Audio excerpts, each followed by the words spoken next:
Atención, este audiolibro animado es una producción intelectual registrada y una obra derivada creada por Audiolibros Prohibidos y a todos los derechos sobre la traducción, narración, caracterización de voz, sincronización labial, animación y composición audiovisual están reservados internacionalmente. Queda estrictamente prohibida cualquier forma de reproducción, distribución, modificación, extracción, realización de copias o uso comercial. No se otorga ningún tipo de autorización o permiso para su uso fuera de esta plataforma. Las infracciones serán perseguidas legalmente hasta las últimas consecuencias. Disfrute de esta obra única. Lord Byron el entierro en el año de 17 después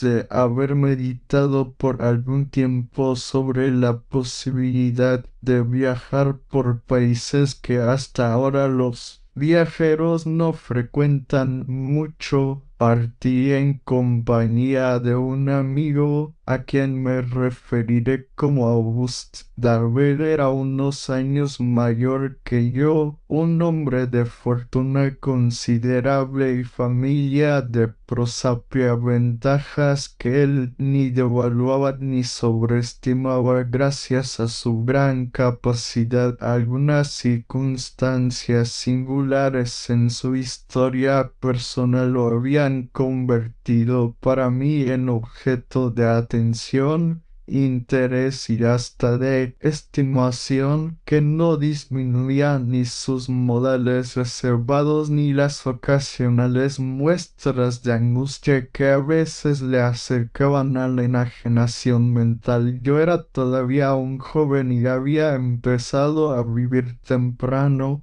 pero mi intimidad con él era reciente. Asistimos a las mismas escuelas y universidad, mas su paso por ellas me había precedido y él ya se había iniciado a fondo en lo que se ha llamado el mundo, mientras yo estaba todavía en el noviciado. Durante ese tiempo escuché detalles en abundancia tanto de su vida pasada como de la presente, y aunque en estas narraciones había muchas irreconciliables contradicciones, podía yo inferir que él no era un ser común, sino alguien que, aun cuando se esforzara por no ser conspicuo, seguía siendo notable. Había trabado conocimiento con él e intenté conquistar posteriormente su amistad, pero parecía que ésta era inalcanzable. Los afectos que pudiera haber sentido aparentaban para entonces o haberse extinto. Concentrarse en él tuve suficientes oportunidades para observar que sus sentimientos eran intensos, pues aun cuando los podía controlar, le era imposible encubrirlos por completo. Sin embargo, tenía la facultad de dar a una pasión la apariencia de otra, de modo que resultaba difícil definir la naturaleza de lo que sucedía en su interior, y las expresiones de su rostro podían variar con tal rapidez, aunque ligeramente, por lo que resultaba inútil tratar de escudriñar su origen. Era manifiesto cómo lo dominaba una angustia incurable, pero nunca pude descubrir si era causa de la ambición, el amor, el remordimiento o la pena. De uno solo de todos estos o sencillamente por un temperamento mórbido semejante a una enfermedad. Existían circunstancias supuestas que habrían podido justificar su atribución a cualquiera de estas causas, pero como antes dije, estas eran tan contrarias y contradictorias que ninguna podía considerarse definitiva. Se supone generalmente que donde hay misterio existe también la perversidad.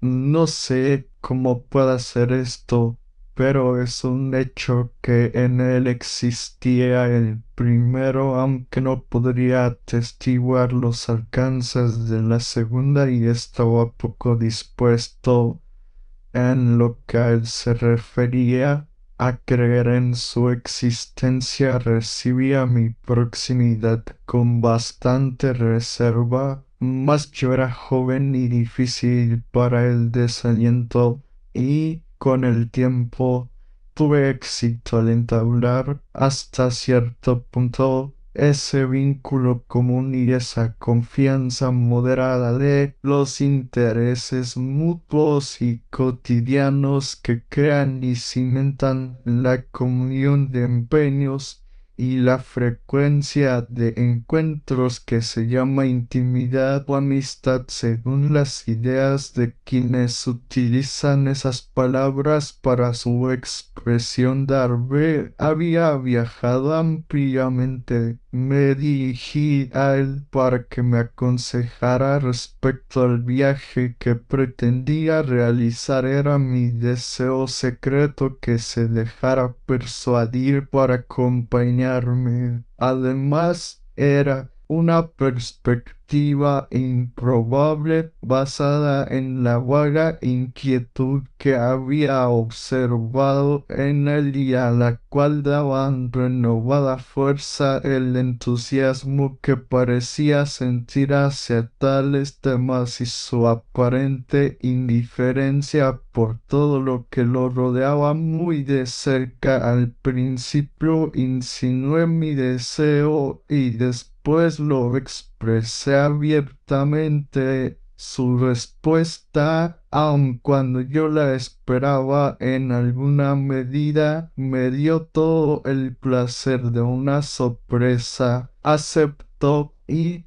al término de los preparativos necesarios, comenzamos nuestra travesía. Después de viajar por varios países del sur de Europa, volvimos la atención hacia el este, de acuerdo con nuestro destino original, y fue en nuestro recorrido a través de estas regiones que ocurrió el incidente que da ocasión a mi relato. La complexión de Darrell, que, dada su apariencia, debía haber sido en su juventud más robusta de lo normal, estaba decayendo gradualmente desde algún tiempo atrás, sin que mediara ninguna enfermedad manifiesta. No tenía tos ni tisis, sin embargo, cada día se debilitaba más.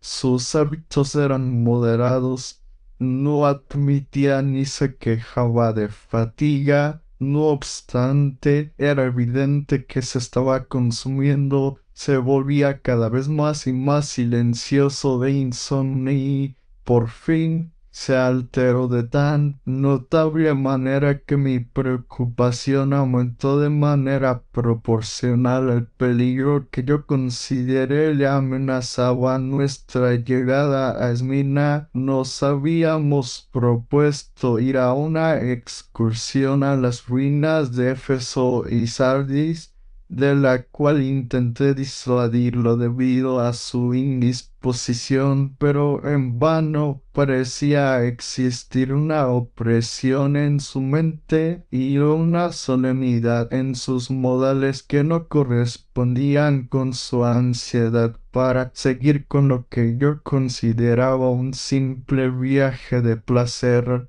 totalmente inadecuado para una persona delicada. pero no me opuse más, y unos días después partimos en compañía únicamente de un guía y un cargador. Habíamos recorrido la mitad del camino hacia los vestigios de Éfeso, dejando atrás los contornos más fértiles de Esmirna, y nos adentrábamos en esa región inhóspita y deshabitada a través de los pantanos y desfiladeros que llevan a las pocas trozas que aún subsisten sobre las destrozadas columnas de Diana, las paredes sin techo de la cristiandad expulsada, y la aún más reciente pero total desolación de las mezquitas abandonadas, cuando la súbita y vertiginosa enfermedad de mi compañero nos obligó a detenernos en un cementerio turco, cuyas lápidas coronadas de turbantes eran el solo indicio de que la vida humana había morado alguna vez en ese yermo. La única caravana que vimos había quedado unas horas atrás.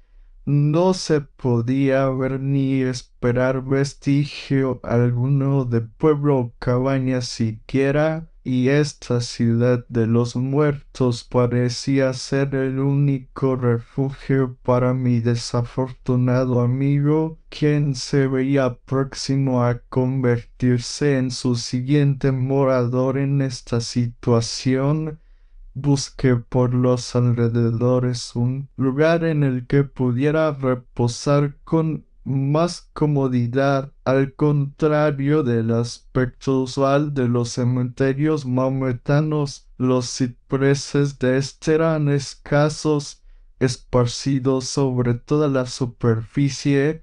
La mayoría de las tumbas estaban derruidas y desgastadas por los años.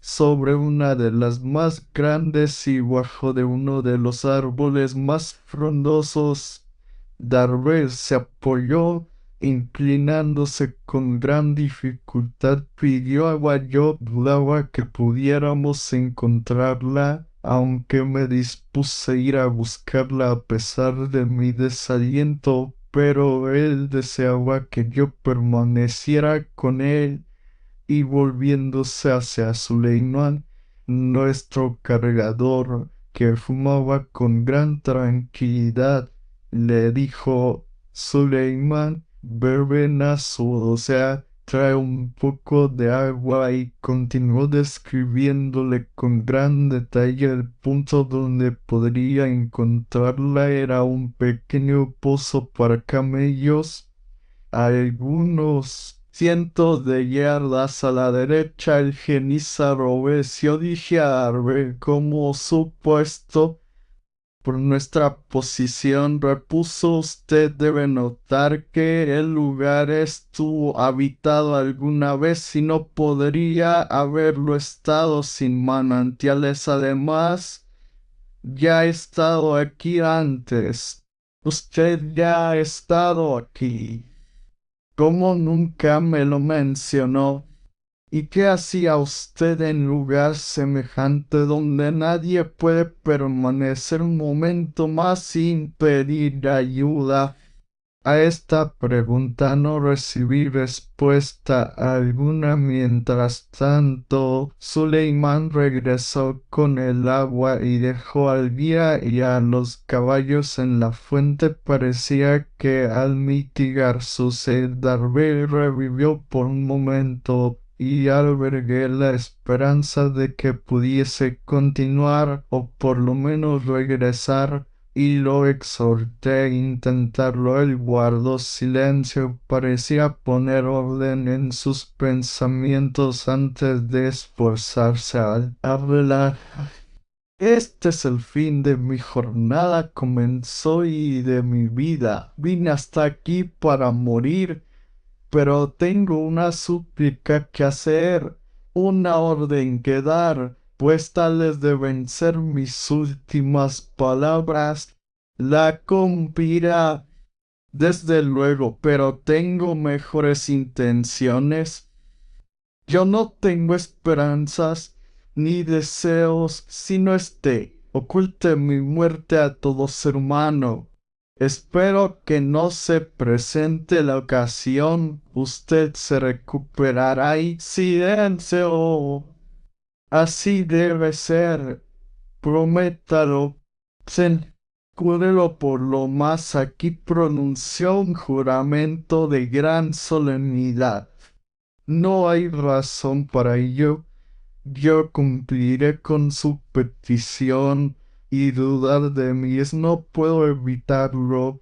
Debe usted jurar, pronuncié el juramento y eso pareció aliviarlo. Se quitó del dedo un anillo de sello que tenía grabados algunos caracteres arábigos y me lo dio.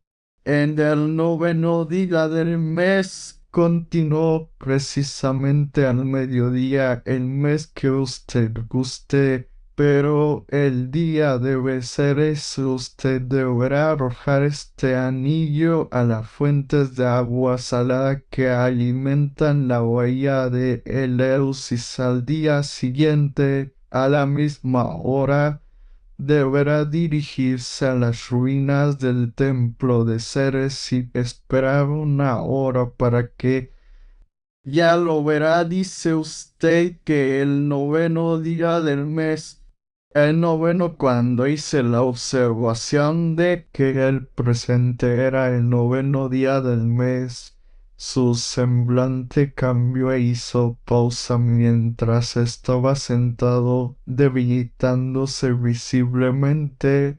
Una cigüeña con una serpiente en el pico se posó sobre una tumba cercana a nosotros y, sin devorar su presa, daba la impresión de observarnos fijamente. No sé lo que me impulsó a espantarla, pero el intento fue inútil. Hizo algunos círculos en el aire y regresó exactamente al mismo lugar. Darvel la señaló y sonrió. Habló no sé si para sí mismo o para mí, pero las palabras solo fueron «está bien». ¿Qué es lo que está bien? ¿Qué quiere decir? No importa, usted deberá enterrarme aquí esta noche y en el punto exacto en que está parada esa ave. Ya conoce usted el resto de mis mandatos. Entonces procedió a darme algunas instrucciones sobre cómo podría ocultar mejor su muerte. Cuando terminó, dijo: «Ve usted, sabe, desde luego, y la serpiente que se retuerce en su pico, sin duda, no hay nada raro en ello, es su presa natural, pero resulta extraño que no la devore». Se rió de una manera espectral y dijo lánguidamente: «Todavía no es el momento». Mientras hablaba, la cigüeña emprendió el vuelo. La seguí con los ojos un instante. No pude haber tardado más que en contar 10. Sentía aumentar el peso de Darvel, por poco que fuese, sobre mi hombro y, al volver a verlo a la cara, vi que había muerto. Me impresionó la repentina certeza inconfundible. En pocos minutos su semblante se tornó casi negro. Hubiera podido atribuir ese cambio tan rápido a la acción de algún veneno si no hubiera estado consciente de que no tuvo oportunidad alguna de tomarlo sin que yo me diera cuenta. El día se acercaba a su final, el cuerpo se descomponía con rapidez. No quedaba nada más que cumplir su petición. Con ayuda del yatagán de Suleimán y de mi propio sable, excavamos una tumba poco profunda en el sitio que Darwin había indicado. La tierra se dio con facilidad. Tiempo atrás había recibido un ocupante maometano. Cavamos lo más profundo que el tiempo permitió y arrojando la tierra seca sobre todo lo que quedaba del ser tan singular que acababa de partir. Cortamos algunos bloques del césped más verde que crecía en la tierra menos desgastada que nos rodeaba y lo pusimos sobre su sepulcro. Entre el asombro y la pena no podía derramar una lágrima. Atención, este audiolibro animado es una producción intelectual registrada y una obra derivada creada por Audiolibros Prohibidos y a todos los derechos sobre la traducción, narración, caracterización de voz, sincronización labial, animación y composición audiovisual están reservados internacionalmente. Queda estrictamente prohibida cualquier forma de reproducción, distribución, modificación, extracción, realización de copias o uso comercial. No se otorga ningún tipo de autorización o permiso para su uso fuera de esta plataforma. Las infracciones serán perseguidas legalmente hasta las últimas consecuencias. Disfrute de esta obra única.